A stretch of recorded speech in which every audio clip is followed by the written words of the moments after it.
Maria é uma personagem fictícia que foi construída por mim a partir de alguns relatos de clientes, espectadores, e-mails e afins. Portanto, qualquer semelhança com a realidade não é mera coincidência, afinal, coincidências não existem. Viva a sincronicidade! Olá pessoal, tudo bem? Hoje eu tô aqui para contar para vocês a história da Maria. A Maria era um espírito, né, que estava na quarta dimensão e ela decidiu escolher um planetinha assim bem ferrado para ela reencarnar, bem assim daqueles, ela escolheu a dedo, assim, sabe, um planetinha bem denso, né, porque ela queria evoluir mais rápido, ela queria expandir a consciência. Então ela escolheu um planetinha cheio de problema, né, para poder evoluir mais rápido e para poder mudar a percepção e mudar a consciência. Ela escolheu o planeta Terra. E aí tinha um casal, né, que queria ter filhos, e esse casal, por acaso, era um casal que não tinha muito amor entre eles, tanto o homem quanto a mulher. Eles eram um pouco inconscientes, eles brigavam por besteira, não meditavam, não se conheciam muito bem, tinham casado muito mais para atender a um protocolo social, uma demanda social, do que realmente para realizar a própria alma. Eles não sabiam direito o que era o casamento. Depois que eles casaram, eles viram a burrada que eles fizeram, assinaram um contrato, e depois aquele convívio compulsório estava esmagando o amor, eles decidiram, por pressão social, que tinham que ter um filho, né? E aí esse casal então decide procriar. E aí a Maria aproveita a chance, né, para reencarnar nessa família. E reencarna como filho da fulana e do fulano. E aí quando ela reencarna nessa família, essa família fazia o melhor que podia para cuidar bem daquele bebê de acordo com a consciência deles, né? O pai, a mãe, a família toda fazia o melhor que podia. Mas aí essa Maria, nossa personagem, ela começou a aprender uma série de crenças limitantes sobre a vida. Quando ela era pequenininha, ela dava risada à toa, ela queria descobrir o mundo, ela se encantava com uma borboleta, ela queria pegar pedrinhas, pegar conchinhas na praia, ela gostava de correr, de brincar, de dar risada. Só que a mãe dela amava muito ela, só que não sabia muito como demonstrar esse amor e também era uma pessoa cheia de crenças. E a mãe ficava, não, isso não pode, não, isso vai machucar, não, não faz isso. E a Maria, que era uma menina alegre, espontânea, ela foi ficando meio presa, assim, ela começou a ficar com medo das coisas. E aí ela entrou na escola, né? Ela tinha mais ou menos uns 4, 5 anos quando ela entrou na escolinha. E lá ela começou a conviver com outras criancinhas que também eram filhos de pais que nunca meditaram na vida, que também eram inconscientes, e eram criancinhas também cheias de medos e crenças, com 4, 5 anos. E aí ela começou a aprender um monte de coisa naquela escolinha, né?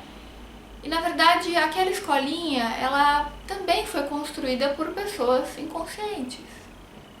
E ela começou a aprender um monte de coisas ali, coisas que ela nem sabia direito porque que ela estava aprendendo. E depois ela começou a ir para a primeira série, né? Começou a aumentar o grau de escolaridade, ela foi aprendendo muita coisa sobre o mundo, mas nunca ninguém ensinou a Maria a meditar. Nunca ninguém falou para Maria que a verdadeira beleza dela era algo que ia muito além do físico, né? Muito além da aparência, que a verdadeira beleza dela era algo que transcendia. Nunca ninguém disse para Maria que quando ela era espontânea é que ela era de fato perfeita. Quando ela expressava a alma dela, ela era bem-vinda. Não. A Maria ela foi aprendendo pela vida, pelas pessoas com as quais ela convivia, que sempre que ela falava alguma coisa que ela pensava, que ela sentia, que ela era alegre, que ela se expressava, vinha alguém e podava, né? A Maria começou a ficar com medo de ser ela mesma, com medo de se expressar, ela começou a ficar muito introvertida. Às vezes ela ficava um pouco arrogante por defesa, então ela se achava superior aos outros, e esculhambava as pessoas, e tirava sarro, e debochava de um, era irônica com um, sarcástica com outro. No fundo aquilo foi um sistema de defesa que a Maria construiu para conseguir viver nesse mundo, porque a Maria tinha muita sensibilidade, mas ela percebia que aquilo não era muito bem compreendido pelas pessoas, então ela começou a se moldar. ela começou a perceber o que as pessoas esperavam dela, o que as pessoas achavam legal que ela fizesse. Achavam legal que ela usasse tal roupa, tal cabelo, quando ela penteava o cabelo de um jeito, ou usava uma roupa assim ou assado, ou quando a Maria falava alguma coisa que pro social era engraçado, ela percebia que ela era querida, que ela era aceita. Então a Maria começou a atender essa demanda. Ela falou, quando eu faço isso, eu recebo um reforço positivo. Quando eu penso de tal jeito, tem alguém que me aprova, eu sou aceita, eu sou querida pelos meus pais, eu sou querida pelos meus amigos, eles me acham interessante. Então eu vou começar a fazer essa personagem, essas caras e bocas, a me vestir desse jeito. No fundo, eu queria mesmo era me vestir daquele jeito. Eu gosto de me vestir meio como uma loqueirinha, né? Eu gosto de usar bermudão, eu gosto de usar camisa larga, mas as pessoas me acham meio estranha quando eu me visto assim. Elas não gostam de mim, elas não me querem bem quando eu me visto assim. Então eu vou me vestir mais menininha, vou usar esse perfuminho, essa tiarinha, né? Porque assim as pessoas gostam mais de mim. E a Maria foi, então, se moldando ao que as pessoas esperavam dela. A Maria cresceu, né, entrou na puberdade, ela começou a sentir os hormônios fervilhando dentro dela. Passava um cara que ela achava bonitinho, que ela achava interessante, ela já ficava, né, toda assanhadinha, interessada e tal. Mas aí a Maria começou a frequentar lugares que diziam que aquilo não era natural, que aquilo era pecado, que era feio, que era sujo, que a natureza dela era feia, era suja, era pecaminosa, que ela tinha que ter vergonha daquilo, que aquilo não era coisa de moça de família. Porque para ser uma moça de família bem aceita e bem quista, ela precisava ser mais recatada.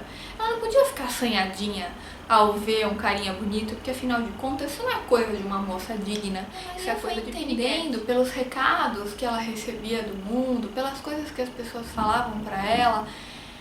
Ela começou a achar e começou a sentir que tudo aquilo que era ela, que era natural nela, que era gostoso, que ela sentia alegria, que fazia o coração dela vibrar, que fazia ela se sentir realmente sendo ela, sendo espontânea, era tolhido pelas pessoas, era reprimido, era cerceado, era punido, era pecaminoso. E a Maria, né, ela foi entrando para dentro da própria carapaça interna, daquele sistema de defesa que ela construiu para conseguir viver nesse mundo psicopático. Ela foi se fechando cada vez mais e mais. E foi prendendo a alma dela, a alegria dela. Ela foi se sentindo cada vez mais recolhida. A Maria tinha uma ou outra amiga com a qual ela podia se abrir e falar as coisas que ela sentia, mas ainda assim não dava para falar tudo, porque as amigas também tinham as crenças delas, os medos delas, as repressões delas, e elas não aceitavam tudo que a Maria falava. Então, quando a Maria percebia que ela falava algo e que seria punida por aquilo que ela falou, então ela se fechava, se trancava e ia ficando cada vez mais fechada no mundinho dela. Aí a Maria foi crescendo, existia toda uma cobrança social para que ela passasse numa faculdade, né, para que ela tivesse um diploma, porque ela só seria aceita se ela tivesse um diploma. E aí ela fez lá uma faculdade qualquer só para passar, que era mais fácil de passar, porque ela queria ter um diploma, ela queria ter um reconhecimento público.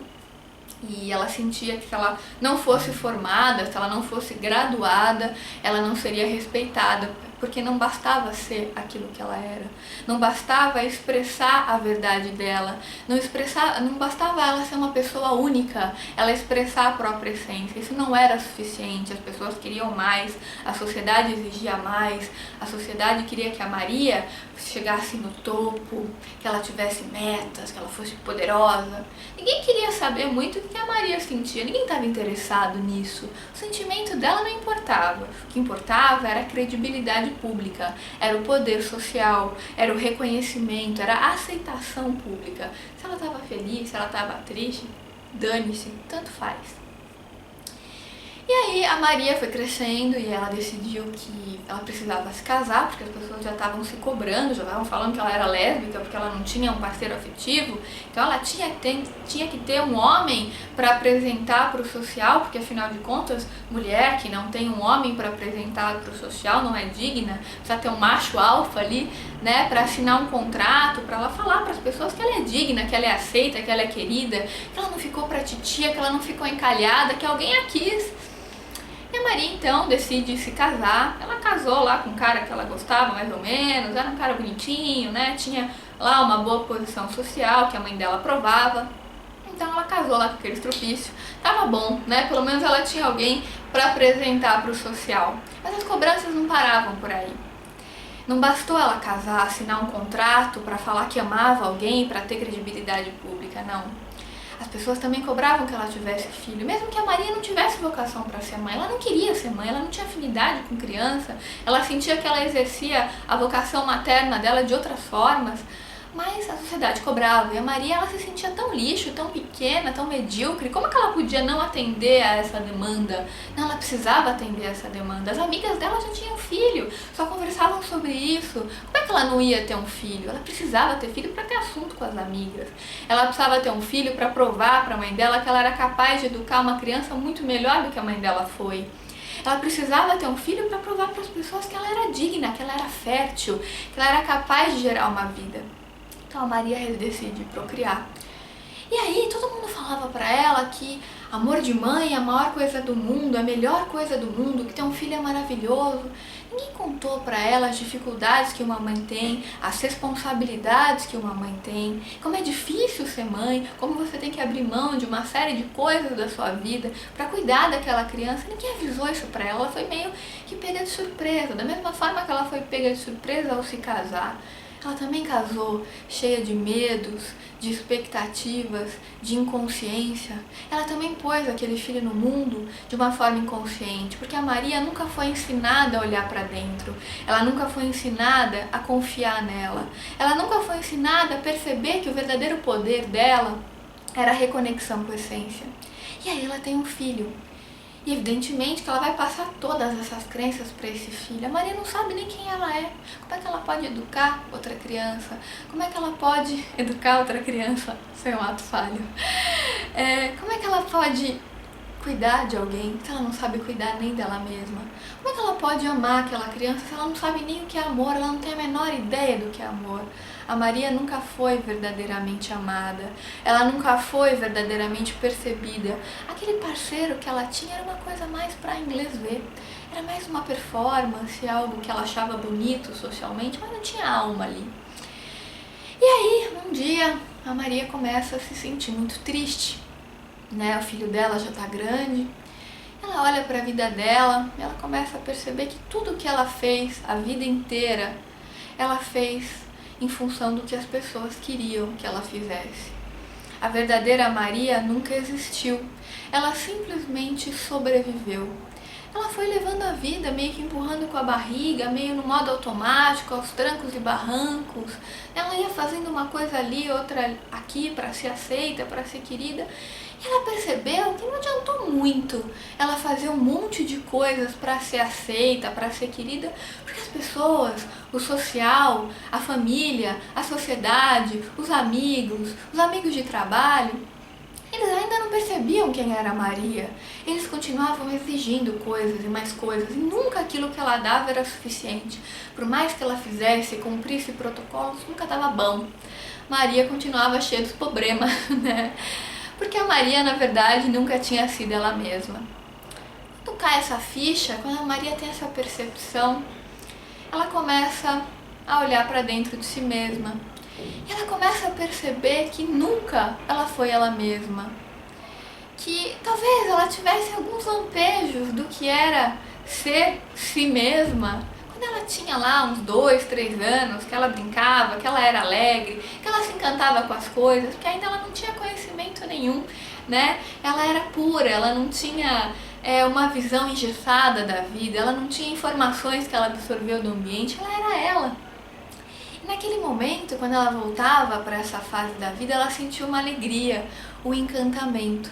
Mas aí quando ela observava a vida dela do jeito que estava, ela percebia que ela só estava fazendo aquilo que a mãe dela queria que ela fizesse. Porque a mãe dela queria que ela tivesse um bom casamento, que ela tivesse filho, mas ela não estava feliz. Ela estava com a alma presa, esmagada. Até que a Maria, enfim, decide olhar para dentro de si mesma. E ela estava muito cansada, ela estava entrando em depressão, muito triste, porque finalmente ela percebeu que ela passou uma vida inteira no modo automático. Ela não amava aquele marido, nem aquele filho ela conseguia sentir amor por aquele filho. E não é porque a Maria era uma psicopata, uma pessoa cruel, uma pessoa abominável, é porque ela não sabia o que era amor. Ela não amava nem ela mesma, ninguém ensinou para ela como afastar o desamor. Ela tinha o amor dentro de si, mas ela não sabia como expressar. O ego dela não tinha preparo para aquilo. A Maria nunca meditou, a Maria nunca teve uma vida sexual plena. O orgasmo dela era sempre um orgasmo meia boca, só para o marido sair de cima, sabe? Tipo, ai, tá bom, já fiz o que tinha que fazer, já fiz o meu serviço. O que era de verdade a intimidade? Ela nunca soube de fato o que era uma troca amorosa. E quando a Maria começou a se dar conta de quanta coisa ela não sabia sobre si mesma, de quanta coisa ela viveu na vida e que na verdade ela estava mediunizando interesses de outras pessoas e nunca interesses verdadeiros, que ela nunca respeitou a própria alma, que ela passou a vida inteira esmagando a própria alma para atender essa demanda social e que esse social nunca estava satisfeito. Quando ela começou a perceber que ela decidiu começar a meditar. Ela estava cansada de ser aquilo que ela não era, de fingir ser algo que ela não era, de passar uma vida inteira brigando com a própria vida, porque no fundo ela tinha uma vida automática, mas como aquilo não a satisfazia, ela despejava a raiva dela em volta das pessoas que estavam ao redor dela.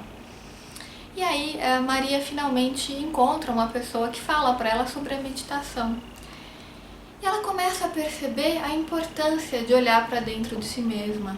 E aí na meditação, ela descobre que ela tem um centro, que ela tem algo interno dentro dela, que mesmo com aquele monte de lixo que o social jogou nela, que ela pegou do social, que ela se identificou, mesmo com aquele monte de crença negativa, de medo, de raiva guardada, de angústia, de culpa que ela tinha, a Maria se deslumbrou ao descobrir um novo universo. Ela começou a florescer, porque ela percebeu que mesmo diante de tanto lixo que ela tinha absorvido, que ela podia ainda ser ela mesma, porque existia algo dentro dela que era central e que nenhuma demanda, nenhum protocolo, nenhuma crença social, nenhum tipo de manipulação social conseguiu estragar. Porque por mais que de alguma forma a sociedade tentasse esmagar a verdadeira Maria, tinha um centro dentro dela que estava completamente puro e inabalável, e aquilo era a verdadeira essência da Maria. Ela começou a descobrir, a entrar em contato com esse verdadeiro centro, e aí a Maria começou a perceber como ela era interessante, como ela era bonita, como ela podia ser aceita, primeiro de tudo por ela mesma. A Maria parou de depender de elogio ou de crítica para ser percebida.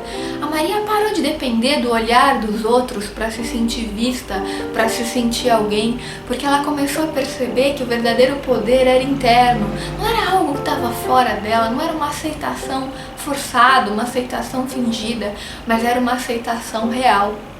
E aí, quando a Maria começou a de fato se aceitar, ela começou a se desidentificar daquele monte de trambolho que ela foi absorvendo da família, as crenças da mãe, as crenças do pai, as crenças do tio, as crenças da avó, as crenças do social, dos amigos, dos colegas de trabalho.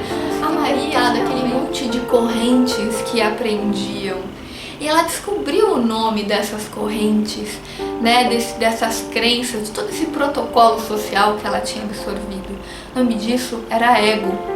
Ela começou então a se desidentificar desse tal ego, que era tudo o que ela não era.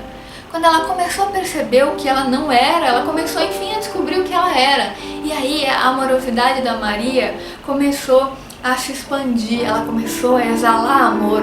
As pessoas começaram a perceber como ela era interessante, ela exalava luz, ela exalava uma energia nova, porque finalmente a Maria estava conectada com a essência, ela não estava mais carente, mendigando afeto para as pessoas, para ser vista, para ser percebida, para sentir que ela era alguém.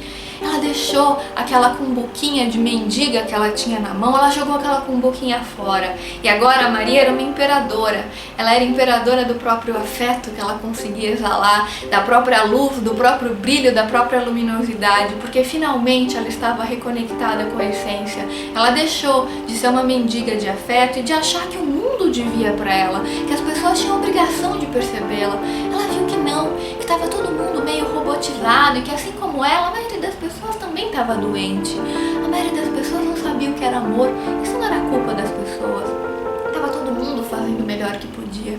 Quando a Maria parou de exigir amor, atenção das outras pessoas e começou a se dar esse amor, a perceber a verdadeira beleza, a grandeza, a perceber que Deus morava dentro dela, que Deus não era algo externo, mas que Ele estava dentro dela, a Maria mudou completamente a percepção dela sobre a realidade. É como se ela tivesse colocado um novo óculos e ela percebeu que até então parecia que ela estava cega, que ela estava vendo a realidade nublada por milhares de crenças de milhares de pessoas que passaram na vida dela e que ela mediunizava essas pessoas, que nada daquilo era a Maria.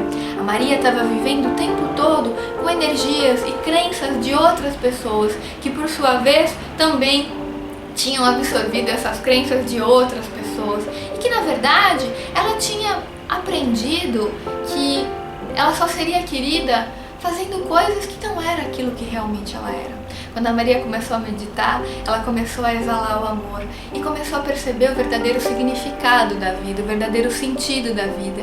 E aí ela olhava para as pessoas e não via mais mendigos nas pessoas, ela não via mais pessoas carentes, ela começou a perceber a luz das pessoas, apesar da cegueira em que ela se encontrava, porque nesse momento a Maria não estava mais identificada com o ego e ela percebia que, embora muitas pessoas ainda vivessem no modo bélico, no modo zumbi, essas pessoas estavam simplesmente identificadas com o ego, mas mais cedo ou mais tarde essas pessoas também iriam despertar para a própria luz. Porque afinal de contas, todos somos um. Quando a gente desperta para a nossa verdadeira luz, quando a gente se aceita e exala o nosso amor, a nossa alegria, quando a gente se conecta com a nossa verdadeira beleza, a gente começa a perceber essa beleza em todo mundo ao nosso redor. A gente começa a perceber que quando as pessoas se conectam com a verdadeira essência, quando elas expressam a verdadeira leveza, elas estão sendo espontâneas, estão sendo verdadeiras. E é isso que no fundo importa. Esse é o verdadeiro significado da autoaceitação. Gente, eu contei essa historinha pra vocês, eu acho que todo mundo, de maior ou menor grau, de alguma forma, vai se identificar um pouquinho com a tal da Maria, né? A Maria tá um pouquinho dentro de cada um de nós. Todos nós, gente, a gente tem a possibilidade e a oportunidade da gente se conectar com a nossa essência. Então não importa se a gente cometeu muitos erros, se a gente fez muita burrada na vida, se a gente tá tudo estrupiado hoje em dia, se a gente tá triste, tá infeliz, tá tudo efêmero, gente. Isso tá tudo na periferia, o nosso centro é completamente inabalável. A nossa essência ninguém pode nos tirar, por mais crenças que a gente absorva, por mais medos e culpas que a gente carregue, por mais erros que a gente tenha cometido. Isso não importa, é tudo aprendizado. A nossa verdadeira essência é inabalável. E quando a gente desperta, a gente pode se conectar com ela a qualquer momento e, enfim, perceber a nossa verdadeira beleza. Esse é o recadinho que eu gostaria de deixar para vocês hoje. Se tocou o coração de pelo menos alguns de vocês, lembra de deixar o seu curtir aqui pra mim, de compartilhar esse conteúdo com seus amigos, porque pode ser útil para outras pessoas, e também se inscrever no canal se ainda não tiver inscrito. Um grande beijo e até os próximos